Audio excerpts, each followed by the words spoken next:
And welcome to a very special segment of the 2018 Alaska Innovation Summit.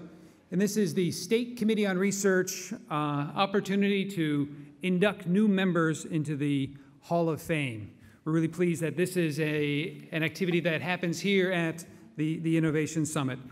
But before we get started with that, we have two very special guests that are going to give us a few opening remarks. The first is Governor Walker, our 11th and current governor of Alaska. He's only the second Alaskan-born governor of our state after our own Governor Egan.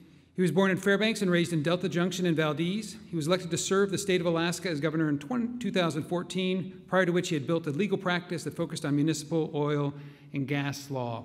Thank you very much, Governor. Let's give a big round of applause for Governor Bill Walker.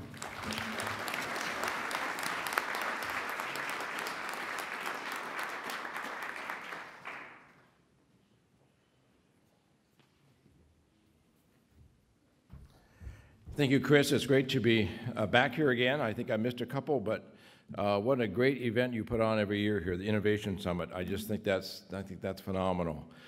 You know, my friend Bernie Carl. Anybody met Bernie Carl? If you're still thinking about it, you haven't met him. He refers to Alaskans as Imagineers, and I think he's right. We have to be Imagineers a bit to live where we are, and what we do. So something that I've done that's rather innovative, I'd like to, as I'm going to various fundraisers around the state, I will offer a day shadowing the governor, either in Anchorage or in Juneau, and now for a junior high, not a lobbyist, but like a junior high student or a high school student, and then they auction that off. And at first I didn't think, who's going to want to hang out with me for a day? It's been pretty popular. So today, I'd like to introduce three young ladies whose father, at the Alaska Harvest Farmland Trust auction, he bought this for his daughter. So Ashley Smith, you stand up, Caitlin, and Megan Smith.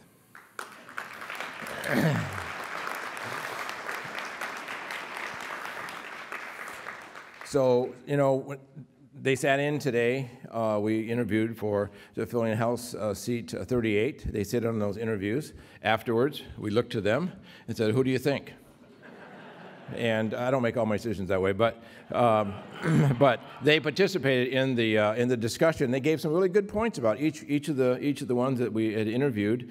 I've had someone shadow me when I'm interviewing for a judge, fill a district or superior court position, and again have that person participate in the discussion, ask questions, and it's really an enjoyable thing to do. So anyway, I'm really glad that you're here today. Today they had lunch at the People's House with U.S. Senator Lisa Murkowski. And so you know, you never know what's going to happen on what day that you shadow me. Today was a pretty typical day, although we don't have lunch with Senator Makowski every day. So that was certainly enjoyable. You know, speaking of innovation, I mean, I got this job through a little innovation. Lieutenant Governor Malott and I did a little innovative changes and created a new system of how to become governor and lieutenant governor, and by golly, it worked. And so we're fans of innovation as well. You know, I had spent some time with Helen, and I can't say her last name, University of Alaska, very smart. She's Meade, you know her, she is. That's who it is. And we've talked about innovating districts, innovation districts, and typically they're around a university. There certainly could be one here in Juneau with University of Alaska Southeast or Fairbanks or in Anchorage. But innovative district, it has tax advantages, it has research advantages and opportunities to sort of focus on specific issues. One of the things we talked about some time ago when we were running was having what's called the prize. Have a $1 million prize for various, find out various things, and that was before oil dropped to $26, so we didn't do that $1 million prize program. But here we have in Alaska, we have heavy oil. We have very heavy oil. We should figure out. I'd love to be able to put out a $1 million prize to figure that out would be pretty small potatoes in comparison to the benefit would be. CO2. We re-inject more CO2 than anybody in the world when it comes out with the oil. And so there are things that are being looked at as far as how you can turn that CO2 into a positive product. And so rather than paying, well, you can't flare it, and you shouldn't, and we won't. But what do you do with that CO2? So there are so many things we can be doing in Alaska on innovation. That's why when I first heard about what Chris does on this Innovation Summit, I think it's a great way of launching various opportunities. So whether it's through an innovative district, I don't know if the media is here or not. I got in trouble last time I talked to this Juneau Chamber. There was a lot of media there apparently, but I found out the next day by reading the headline. But I think that on the permanent fund, I think we can get more out of the permanent fund if we had a slice of the permanent fund that went to innovative efforts in Alaska, as far as inventions and creating things. We have some very creative people. I met a young man who created a product when he came back in his father's plane. They went out and rescued somebody. And when they got in, they were just shivering. They said if they just had some way to start a fire or something, they would have been fine.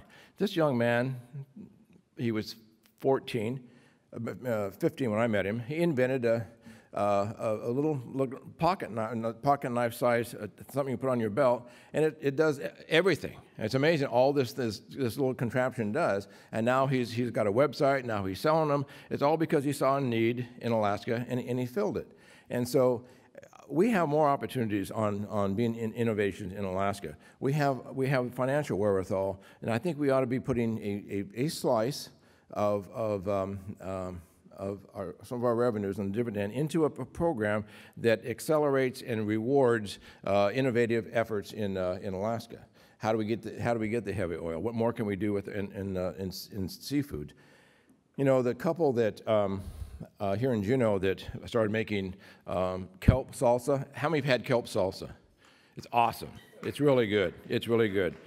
Last week we had the Alaskan grown dinner at the house, and it's an amazing event. And everything there is Alaskan grown, from the beer, from Jeff and Marcy's to Mark's Copa ice cream, and everything in between is Alaskan grown. All the produce, all the beef, everything is Alaskan grown.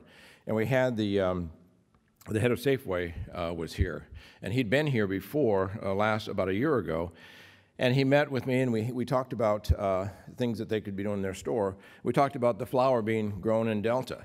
Somebody's figured out how to make flour in Delta, and he got an order from Safeway, which was the biggest order they'd ever received combined since their company's been in business for the last 10 years. Now they have end caps of Alaskan flour in the Safeway stores. Now they're looking at doing it down south. So when he was here for the Alaskan grown dinner, I asked the couple with the kelp salsa to come eat with him, and they brought their samples, and they sat there with we sat there with the chips and great salsa. He took a pack of it back to the headquarters to test there, to be able to put Alaskan products in their stores. So it's just right in front of us. I mean, these two young people were commercial fishermen. They go in and out every day, and they'd see all this kelp. So there must be something we can do with that stuff, and there is. And it's really good. It's got to be really healthy. I mean, surely kelp is healthy, and they do pickled kelp as well.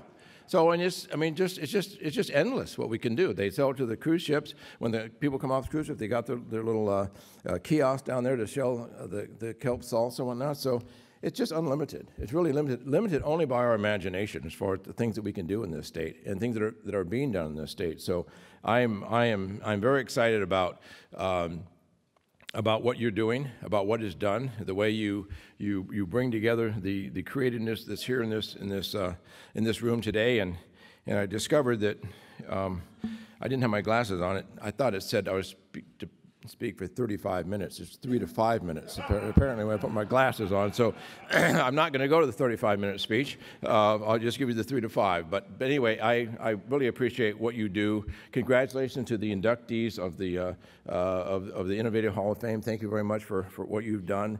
And thank you for having this every year, Chris. That this is really, really an exciting event. And it's innovative what you've done to do this. And one last thing.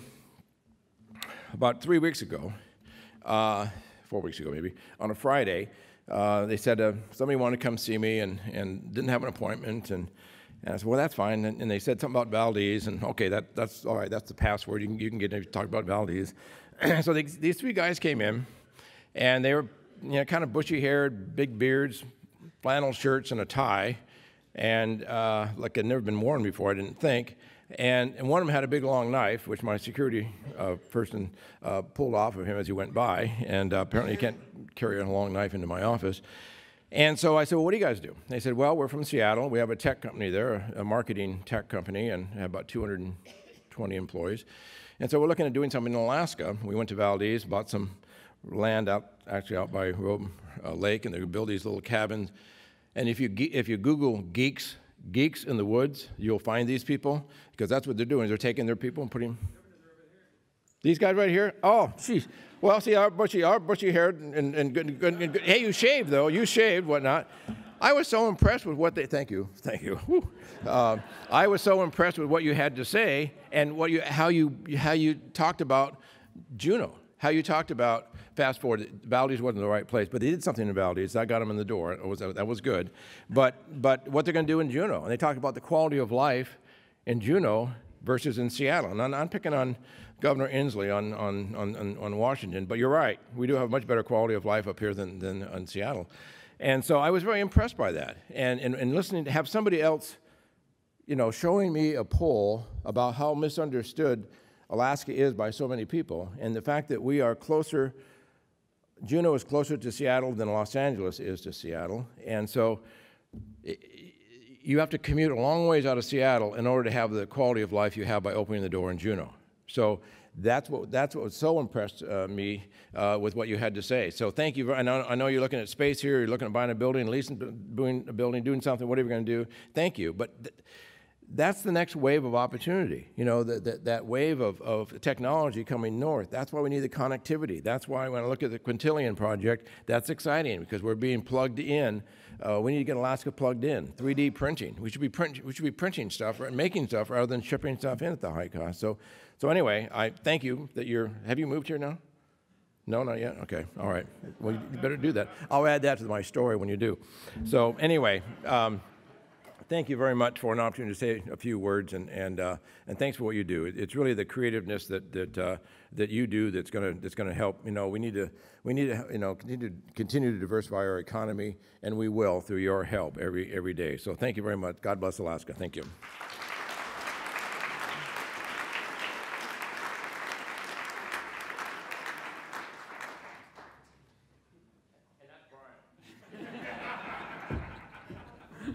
That's awesome. Now, talk about, bringing me back down to earth, right?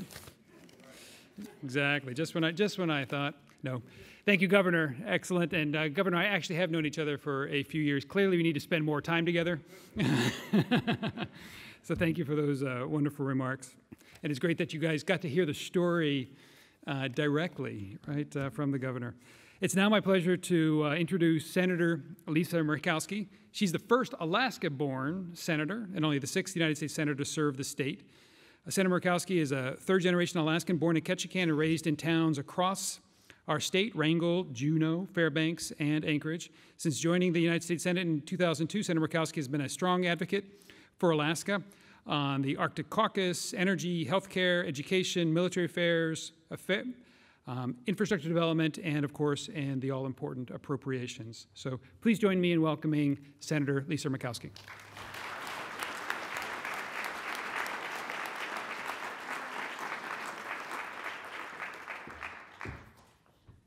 I was going to give him a little dig. Thanks, Chris, Brian, whatever your name is, but thank you. Thanks for the opportunity to be with you. I am pleased to be able to say hello, but really the regret is that I haven't been able to spend the day because, like the governor, it's this type of innovation, the discussion that goes around about all the cool things that are happening in this state. And I don't know whether cool is the right word. I'd probably look to these young people here that are shadowing the governor today to make sure that my language is appropriate. But it's the fun stuff that goes on. It is the dynamic, evolutionary, really game-changing stuff that is happening, and it's happening in this state. And Governor, I love your enthusiasm. When you get enthusiastic, you talk really fast, like you're selling something. And that's what we need to be doing. We need to be selling the ingenuity, the innovation, the pioneering that's going on here in this state, because people around the country and people around the world are looking at Alaska. They've always looked at us. Sometimes, you know, we've been that distant, pioneering, cold place that they can just imagine. But they're looking at us differently nowadays. There's a lot of focus on the Arctic. My friend Larry down here at the UAF and all that's going on within the university to focus on the opportunities that we have up in the Arctic. But think about that space as a way to truly be pioneering and innovating in spaces that we haven't had an opportunity before. As I was walking in, I was talking with, I think his name is Ben Kelly. He's got Droneovators, or I don't know, it's the drone technology, and we're talking about how you move beyond line of sight. Where else in the country can you safely be doing the training and kind of the breakthrough that we're seeing outside of a place like Alaska? So when we think about our state as this landscape, as this venue for every pilot project out there, we should be excited. My world has a tendency to focus around energy and ways that we can reduce our energy costs, ways that we can reduce our emissions, ways that we can be cleaner, more efficient, just more pioneering in that sense.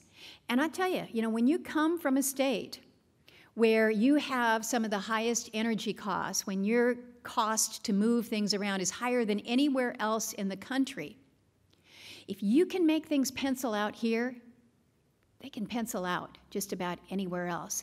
And so we can be that place of exploration. And when we think about how Alaska is pioneering with microgrids and microgrid technology and the developments that are coming around, the Department of Energy just laid down a very significant grant to the community of Cordova, highlighting what they're doing in the microgrid space. When Puerto Rico was hit by the two terrible hurricanes that they faced last year, the world was looking at their energy system, their energy infrastructure, saying, how do you make it more resilient? Alaskans are raising their hand and saying, we're islanded too. We understand how microgrids can give you a level of resiliency and adaptability in the face of disaster. Let us be your experts. And people in Puerto Rico, people in the U.S. Virgin Islands are looking at us and learning from us. We are the go-to place when it comes to microgrids. We have more microgrids in application, in process here in the state of Alaska than we do anywhere else in the world. We're doing it here. And it doesn't necessarily make the news, because what we're doing is we're just finding ways to live a little bit less expensively, a little more efficiently, and just using our smarts. And sometimes our smarts mean taking some duct tape and a little bit of wire or whatever and figuring things out. You go out to some of the villages in the southwest, Kaniganak. You go in, they have a small little microgrid, but you go into this house, it's not even the size of a small garage. And you walk in and it's like Costco racks. And stacked in the Costco racks are Chevy Volt batteries. And from the 3 wind turbines that they have, this is how they're basically providing for storage. And, you know, they didn't have a lot of federal money, they didn't have a lot of state money, they didn't have a lot of tribal money, but they figured it out because their diesel costs were driving that community to a point where they were no longer going to be sustainable. So we're saying, let us be the pioneers. Look at what's going on here in Juneau with electric vehicles. You know, we had a field hearing of the Energy Committee a couple weeks ago. I know I'm going beyond my 3 to 5 minutes. I too must have thought it was 35, but I'm at the Washington Auto Show. We had a field hearing there to focus on the technologies in vehicles and what is new and what's exciting. And it was so great to be able to talk to those dealers there and say, hey, we're really excited about what is going on in Juneau and how we get more electric vehicles into your little market here, because we hit a hiccup, talked with one of the dealers here, and got the right people connected to the right folks, and now we've got more coming in. And it's not just Juneau. Gus Davis, we've been trying to get the National Park Service tied into their small hydro there. Now we find out that we've got so many electric vehicles in Gus Davis that we're not sure that when we do this tie-in that we've got enough energy, because we've got so much electricity use coming from these EVs. So our little islanded communities, you are like the best when it comes to a training ground, a proving ground. It's exciting. I wish I was doing what you're doing, because this is an area of such positivity, I don't know if that's a word, of such optimism and a positive direction for our state, a positive direction really for our country. And when you set the example through the innovation, the ingenuity, and just stretching your mind, stretching your brains every day, we should all be excited about that. So congratulations to you all. Thank you for your work. I apologize that I have talked too long, but I'm just getting in practice for my ledge speech tomorrow. So thanks for the opportunity to be with you today.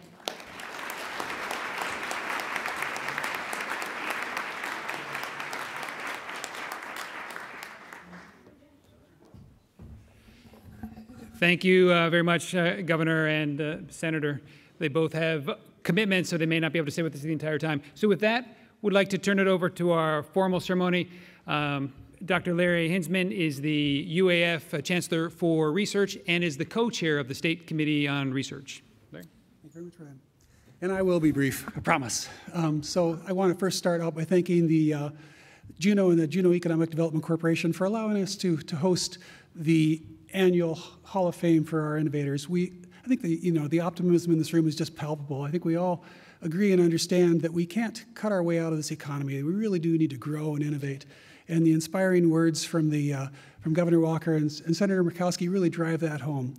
So the SCoR is the Statewide Committee on Research, and I'm really pleased and proud to be a co-chair with Lieutenant Governor Byron Malott. It's been a joy to work with him, and I think SCoR really understands and appreciates the need to honor and promote the concepts that go with innovation. And so this annual event is one way we try and do that. So one way we're really trying to push it forward. So our MC today is going to be Meade Treadwell. Meade Treadwell is one of the lead innovators in the state. I've been pleased and proud to know him for many years. He was a former lieutenant governor. He was also the former chair of the Arctic Research Commission, which really helped Alaska and the Arctic advance tremendously over the last few decades. So Meade, thank you very much.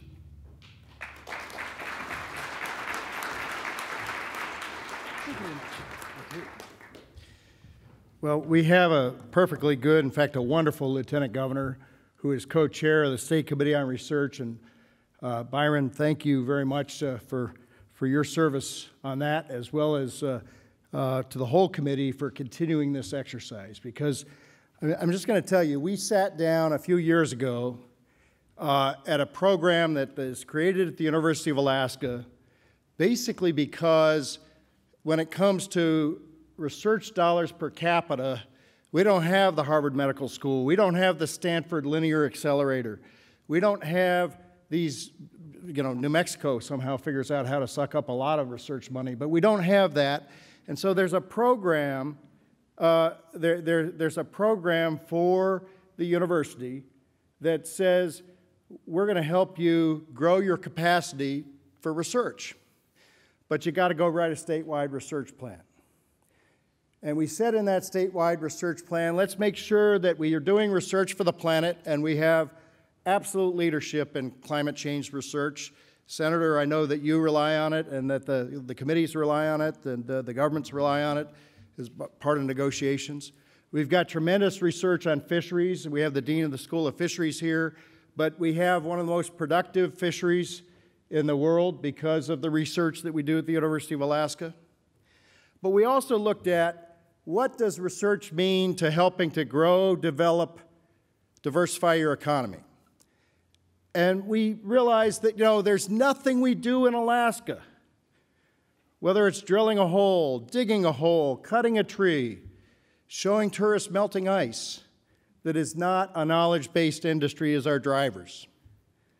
And that furthermore, that all the other things that we do for people here, whether it's health or education or communications, all depends on innovation.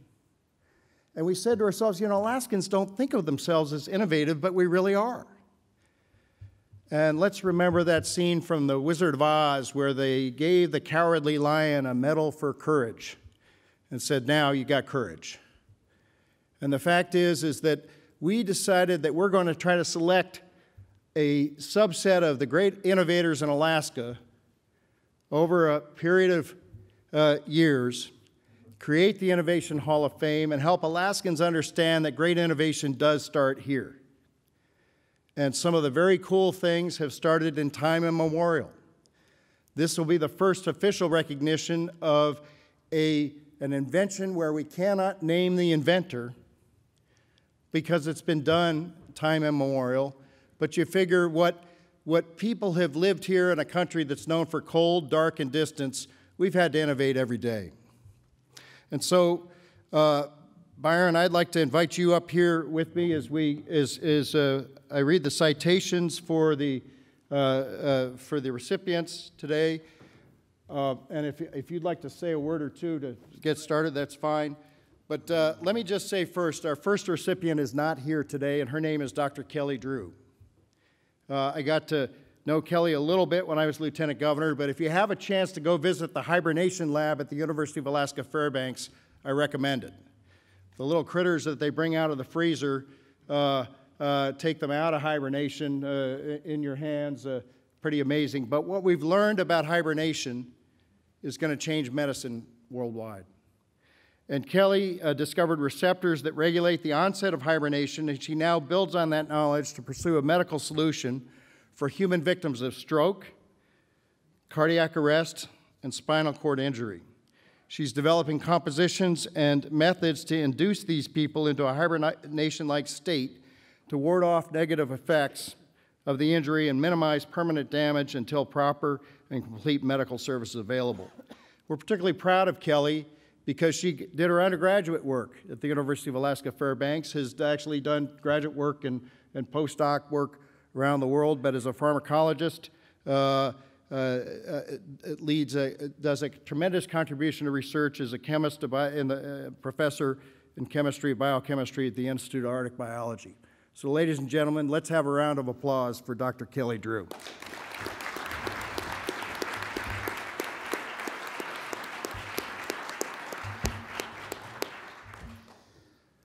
Our next recipient is Dr. Patricia Holloway. Now, Dr. Holloway, why don't you stand? Dr. Holloway was the first to recognize the commercial opportunities of the peony industry in Alaska. And her research and public education efforts were instrumental in helping peony growers throughout the state capitalize on Alaska's unique growing season. And now there are more than 100 members of the statewide Alaska Peony Growers Association. Now, I was remarried in July of 2016, and I tell you, I'm a beneficiary of your research. At least my bride thinks so, and thousands of other brides around the world think so. And it's pretty cool that you figured out that the growing season here actually adds to the expansion. It's kind of like, getting raspberries in January. I don't know where they come from, but you figured out how to give peonies a much larger place in the world. Ladies and gentlemen, Dr. Patricia Holloway. And Thank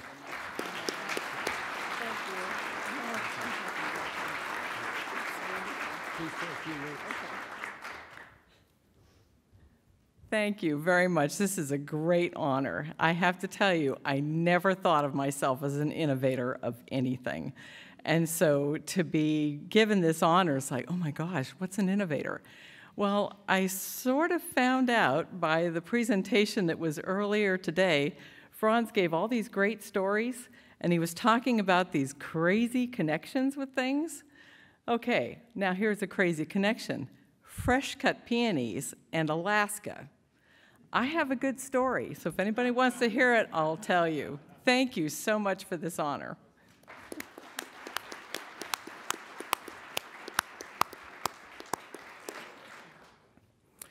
Eric, would you like to stand with us?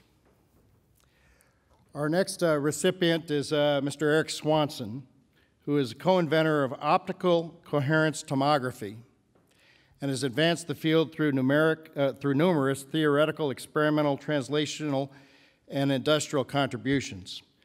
Now, behind all that is something that sees better in your eye, sees better in your heart, sees better in your brain, and helps you fight cancer and other ailments.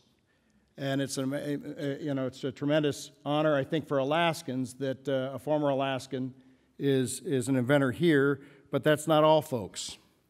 He's also developed novel fiber optical communication technology and has developed novel free space laser communication technology. If you're communicating with lasers between satellites, it means it's hard for the other guys to spy on what you're saying. Including fundamental contributions to one of the world's first intersatellite laser communication systems.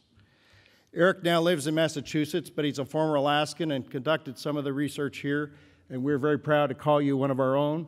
And Eric Swanson, congratulations.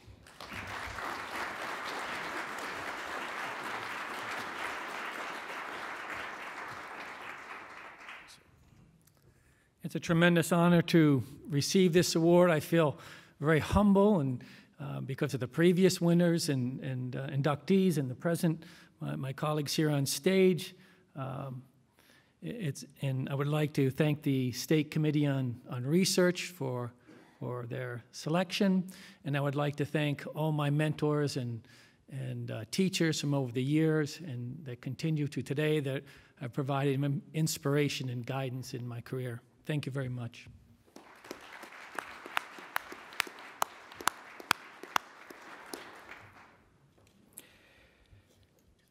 I'm particularly happy to announce this next award because as we were putting together the Hall of Fame, we said to ourselves, you know, the blanket toss came before the trampoline. Sun goggles, snow goggles, came before sunglasses. In fact, it's pretty true that Alaska natives invented sunglasses just about the time that Chinese judges started using very thin pieces of jade to show that justice was blind. But I think we had it for the purpose that it's used for today. Fish traps, an amazing mechanical invention that has fed people for generations.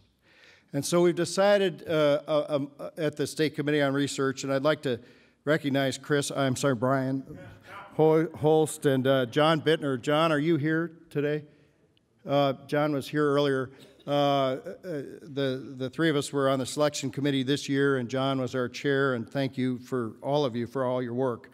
We're honored that we could include an Alaska invention in this, and we think it's totally appropriate that the Sea Alaska Heritage Center accept the award, and that we also have accepting the award two individuals, Thomas George and Thomas Barlow, a grandpa and a grandson, who are practicing continuing this innovation in this art. It's the traditional wood Tlingit, Haida, and Tsimshian halibut hook, a sophisticated and innovative piece of technology unlike any other fish hook. Many lines of evidence indicate that the traditional two-piece wooden hook, or naksaw, was used by the Tlingit, Haida, and Tsimshian peoples for hundreds, if not thousands, of years. Many of those hooks are also stunning works of functional art and expressions of cultural heritage. And I've really been delighted at the State Library and Museum across the way to see some of the collections of these hooks over the years. So, ladies and gentlemen, I'm going to invite up Mr. Smythe, Mr. George, Mr. Barlow to receive this award.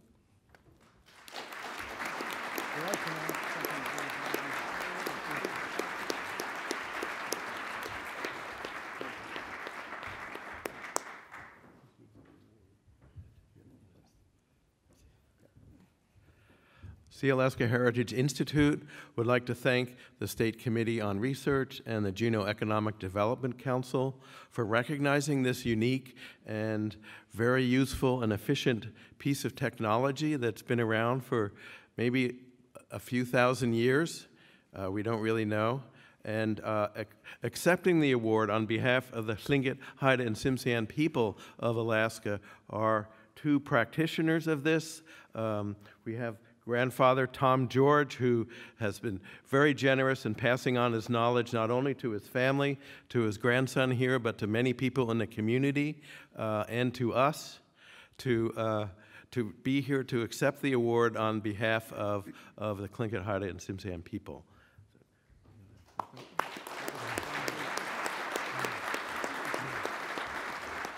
Thank you, ladies and gentlemen. It's truly an honor.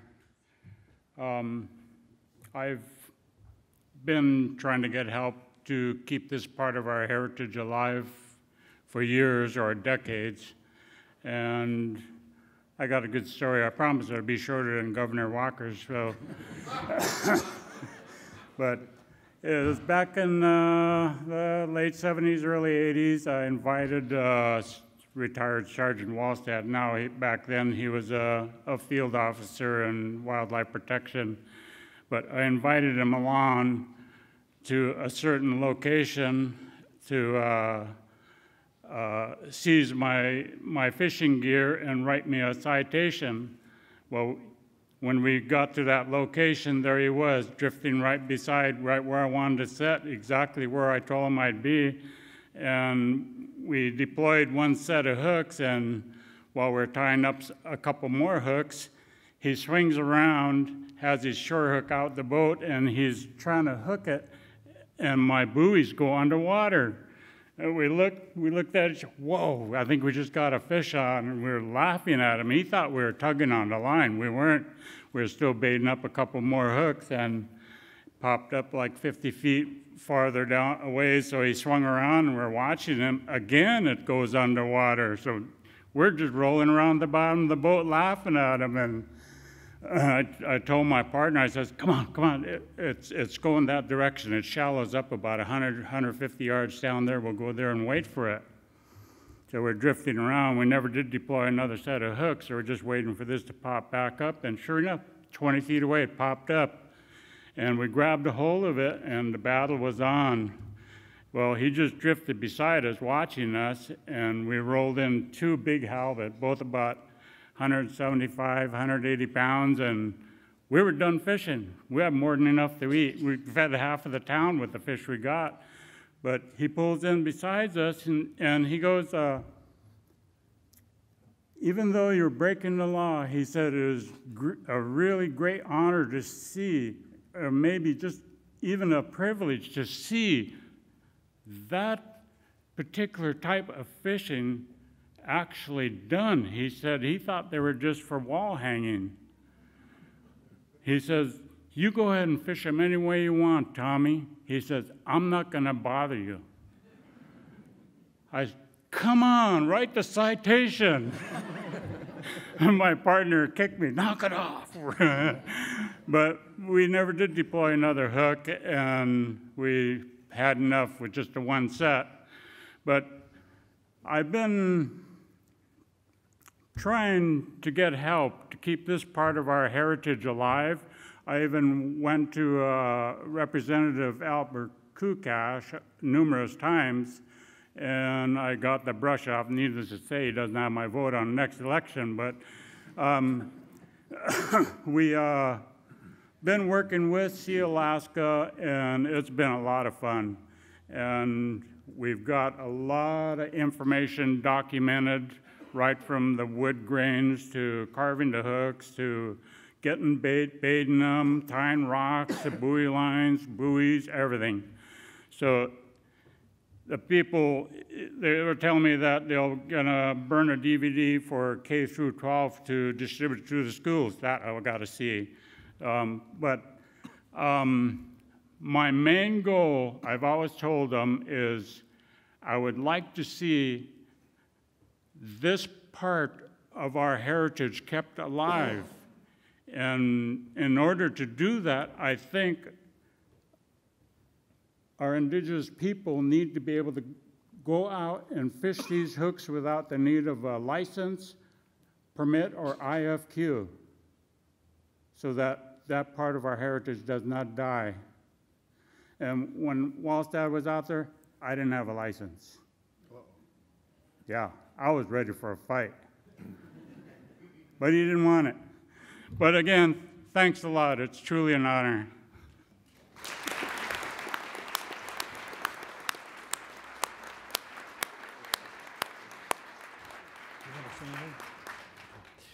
Well, ladies and gentlemen, that concludes our ceremony, but before I do that, I've got a homework assignment for you. We're going to do this again next year. We will have a notice go out, but Alaska is full of innovators who are doing amazing things. And the impacts of those amazing things are not limited to the borders of the state, the country, or even, as we've seen from Eric's work, the planet. And I know there's people out here trying to commercialize inventions, make new processes for energy work. I see you, Bill.